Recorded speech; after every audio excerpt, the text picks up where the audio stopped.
愛情至尾，今次我就會實測下呢一支Sony 最新款嘅48至88mm 6.3至8光圈嘅 G Lens 睇下佢掂唔掂先。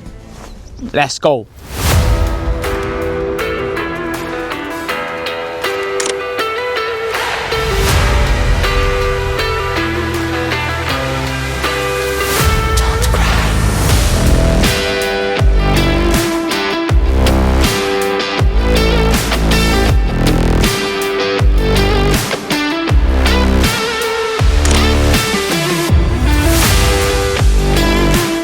介紹翻呢一支Sony 嘅48至88mm 6.3至8光圈嘅 G Lens 係用咗19組27片嘅鏡片，其中有6塊咧係呢個低色散鏡片有11片光圈葉，防塵防水地嘅設計，同埋前鏡片係加咗忽塗層嘅，清潔嘅時候就更加方便啦。重量咧係2475克啦。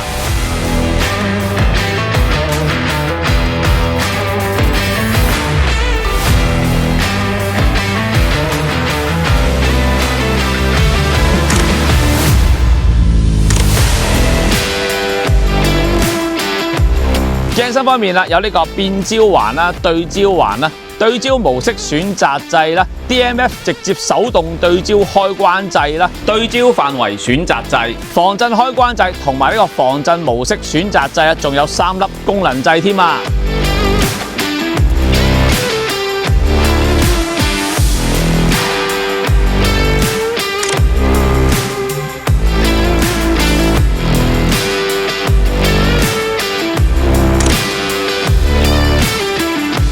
呢一支鏡咧最大嘅特色咧就係佢個變焦環啦，由400去到800mm呢一個焦距咧，擰嘅幅度咧都比較細啊，咁方便我哋拍攝嘅時候更快同埋咧更順暢咁去到我哋需要嘅焦距啦，正啊！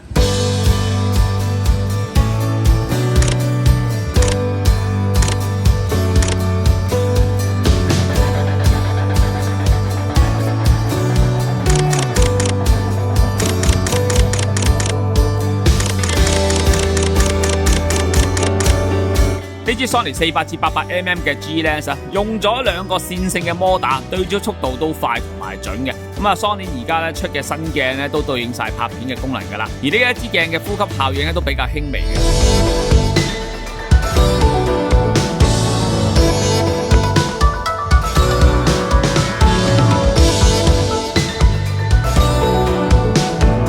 呢支 Sony 48至88mm 嘅 G Lens 喺400mm 嘅焦距最近嘅對焦距離係1.7米喺800mm 嘅焦距最近嘅對焦距離係3.5米放大率係0.23倍。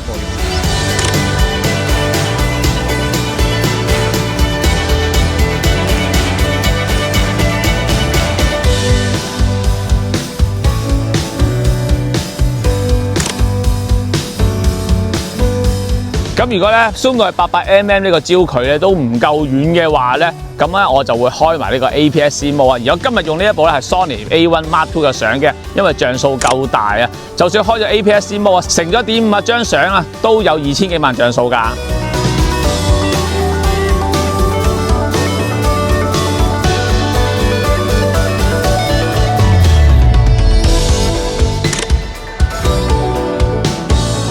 咁我而家咧就加咗一個咧 2X 嘅增距鏡啦，咁啊呢一支鏡咧就變咗16mm 啦。咁啊而個光圈咧亦都會係細咗，變咗16光圈啦。雖然變咗16光圈啦，咁但係喺一啲陽光普照嘅環境拍攝咧，影響唔大嘅。好似而家咁，我用咗2500快門啦 ，ISO 大概都係2500至3200左右啦。咁如果用到500快門咧，咁啊 ISO 大概都係640嘅啫。雖然咧用咗 2X 嘅增距鏡咧係會影得遠咗啊，但係個成像咧都係會爭翻少少啊，同埋個焦距長咗咁多咧，個防震咧都會減弱咗㗎。建議用翻支腳架咧，咁啊會好啲㗎。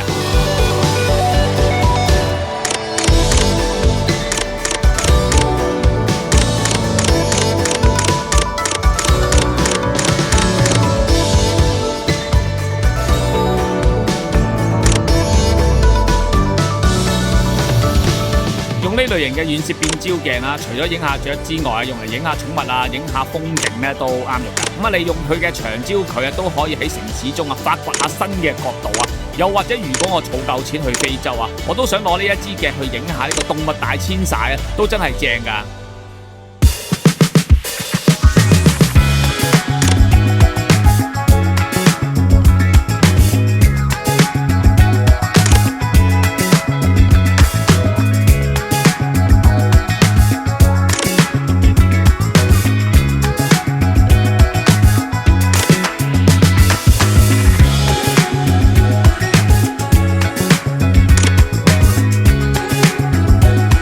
呢支 Sony 嘅400至800mm 嘅 G Lens 啊，係用咗內變焦同埋內對焦嘅設計啊。變焦嘅時候係唔會伸出個鏡筒啊。雖然支鏡係長啲，但係咧冇咁容易入塵同埋防水嘅功能都會比較好啲嘅。我個人咧就比較喜歡呢一種嘅設計。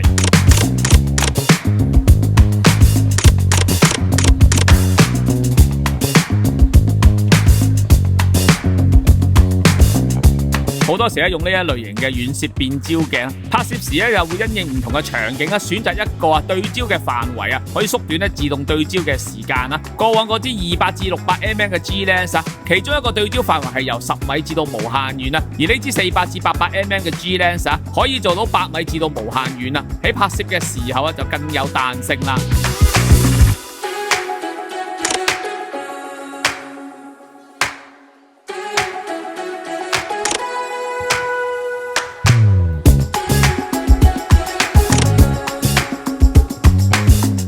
呢支 Sony 400至800mm嘅 G Lens 啊，可用嘅濾鏡尺寸咧係105mm啊，而個遮光罩嘅設計咧係有一個活門嘅。拍攝嘅時候啊，例如要加呢個 CPL 嘅濾鏡啦，咁咧就可以打開個活門啊，方便調校鏡片嘅角度啦。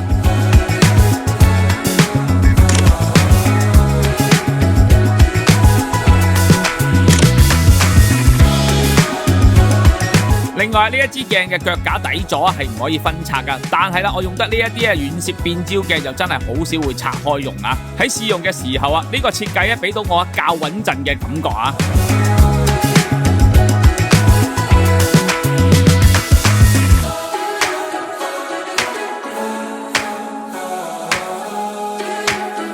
呢支 Sony 400至800mm 6.3至8光圈嘅 G Lens 啊，喺400mm 同800mm嘅焦距啊，我開盡個光圈啦，拍出嚟嘅畫面嘅成像都唔錯啊。中心嘅位置 sharp 之外咧，邊位嘅表現都好好啊。